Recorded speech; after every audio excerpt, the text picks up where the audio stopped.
मराठी सुलभ भारती इयत्ता 8वी कविता 6वी आभाळाची आम्ही लेकरे।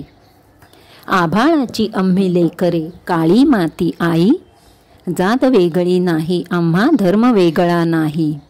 श्रमगंगेच्या तीरावरती कष्टकऱ्यांची अमुची वस्ती, नाव वेगळे नाही आम्हा गाव वेगळा नाही।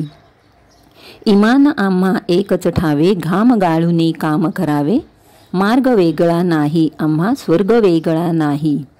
माणुसकीचे अभंग नाते आम्हीच अमुचे भाग्य विधाते, पंथ वेगळा नाही आम्हा संत वेगळा नाही। कोटी कोटी हे बळकट बाहू जगन्नाथ रथ ओढून नेऊ, आस वेगळी नाही आम्हा ध्यास वेगळा नाही।